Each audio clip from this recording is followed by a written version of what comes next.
शुरू अल्लाह के नाम से जो नहायत मेहरबान रहम करने वाला। अस्सलाम वालेकुम नाज़रीन, आप देख रहे हैं मेरा यूट्यूब चैनल और मेरा नाम है मोहम्मद हारून। आज लाहौर के अंदर एक इंतहाई अफसोसनाक वाकया पेश आया। इस वाकये ने जो है दिल हिला दिया कि आखिर मोहब्बत अंधी होती है, मोहब्बत जज्बाती होती है, या नफरत जो है वो ज्यादा मोहब्बत से खौफनाक होती है।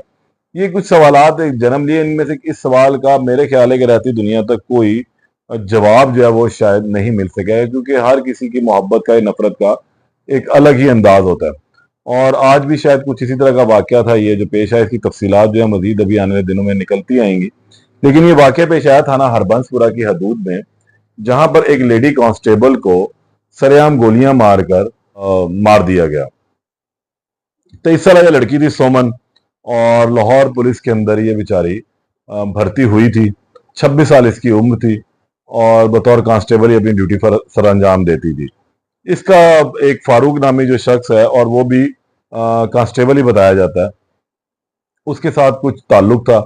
और ये ताल्लुक कितने अरसे से था, अभी इस हवाले से जो है कुछ तफसीलात सामने आएंगी। अभी ये जो साहब थे, इनके साथ इनका ताल्लुक चल रहा था। आज दोपहर के औकात में जो है इन दोनों के दरमियान कुछ मीटिंग फिक्स हुई कि हम दोनों एक दूसरे से मुलाकात करेंगे। और फिर ये दोनों एक दूसरे से इनकी मुलाकात हुई। इसने उसको कॉल की, फारूक ने, और इनको मोहतरमा सोमन को जो है वो बुलवा लिया।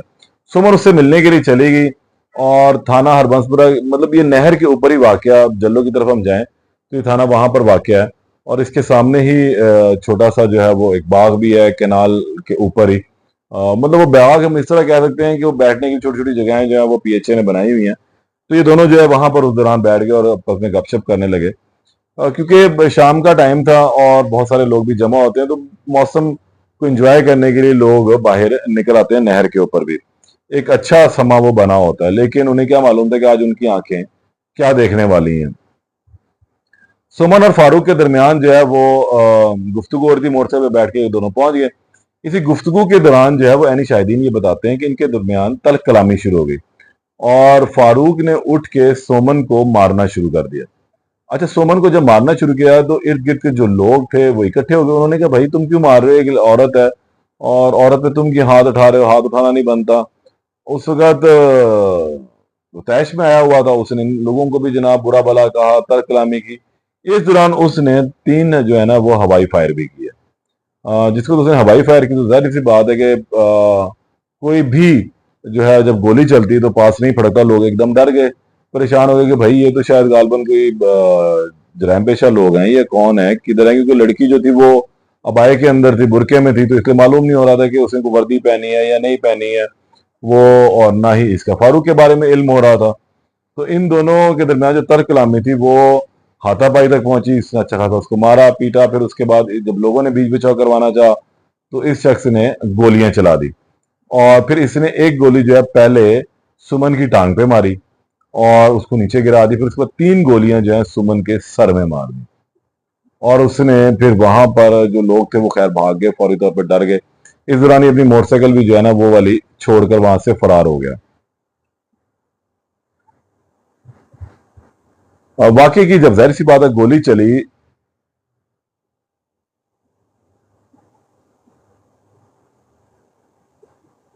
जाहिर सी बात है जब गोली चलती है तो फिर वहां कोई भी खड़ा नहीं होता। लोगों भगदड़ मच गई, लोग भाग भूग गए। लेकिन जब ये वाकया रूनुमा हो गया, खत्म हो गया, तो उसके बाद लोग वहां इकट्ठे हुए। फिर 1-5 की कॉल हुई, पुलिस जाए बकुआ पर पहुंची। एसपी कैंट जो है वो जाए बकुआ पर पहुंचे। उन्होंने तमाम हालात वाकयात को देखा।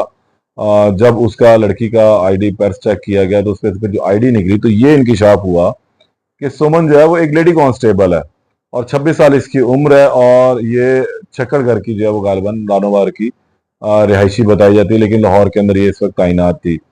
और जो डिटेल आई उसके बाद इस हवाले से कि इसके साथ आने वाला शख्स कौन था, तो मालूम हुआ ये फारूक नामी शख्स है और थाना मनावा के अंदर तैनात है। और इन दोनों के दरमियान जो है आपस में कोई ताल्लुक था और इसी बात पे आज कहीं किसी बात पे झगड़ा हुआ, ये लोग यहाँ बैठे हुए थे। पुलिस ने फिर लोग जो है लाश अपने कब्जे में ले ली और मुद्दा खाने मुंतकिल कर दी। इसके बाद अब फारूक की खोज जो है वो लगाई जा रही कि आया फारूक जो है वो कहाँ गया। फिर फारूक का डाटा निकला कि भाई ये कहाँ का रिहायशी है, लाहौर का रिहायशी है, कितने अरसे से कांस्टेबल भर्ती था। तमाम इसका डाटा जो है वो सामने आ गया और उसके बाद पुलिस ने अब इसकी गिरफ्तारी के लिए जो है वो छापे मारने शुरू कर दिए हैं। अब देखना यह है कि अब इस केस में असल हकायक क्या निकलते हैं। क्या आया उसने कोई आशिकी माशूकी में कोई लड़ाई झगड़ा हुआ था, या इन दोनों का आपस में क्या ताल्लुक था, क्योंकि अभी तक इन लोगों का जो ताल्लुक है वो डेवलप नहीं हो सका। पुलिस में कोई ठोस शवाहिद नहीं है। लड़की के घर जो बहरहाल इतला कर दी गई है कि वो उनकी बेटी के साथ ऐसा अफसोसनाक वाकया पेश आ गया था, तो वो भी यहाँ पे मौके पर पहुंच जाएंगे। लेकिन ये एक इंतहाई अफसोसनाक वाकया है, और एक कांस्टेबल ने दूसरी कांस्टेबल को जो है इस तरह बेदर्दी से मार दिया, कत्ल कर दिया और खुद मौके से फरार हो गया। सबसे बड़ी वजह यही है कि इस वक्त यहाँ पर लोगों में अदम बर्दाश्त जो है वो बढ़ती जा रही है, वो चाहे किसी भी फील्ड से हो। कहना तो यही चाहिए कि आपस में ज़रा अदम बर्दाश्त को जो है वो ख़त्म किया जाए, म्याना रवि मसावे मसावात को जो है, प्यार मोहब्बत को ज़रा फ़रोग़ दें। अगर आप लोग बैठे थे तो कोई भी मसला था वो आराम प्यार मोहब्बत से भी हल हो सकता था। ज़रूरी नहीं कि तर्क कलामी की मार कुटाई और फिर उसके बाद इस तरह का खौफनाक काम कर दिया जाए कि अगले की जान ही चली जाए। बहरहाल अब ये जैसे ही गिरफ्तार होगा तो फिर ये मज़ीद चीज़ें बताएगा। इस केस में मज़ीद जो अपडेट आएगी उससे आपको आगाह करूँगा। तब तक के लिए इजाज़त दें। अल्लाह निगहबान।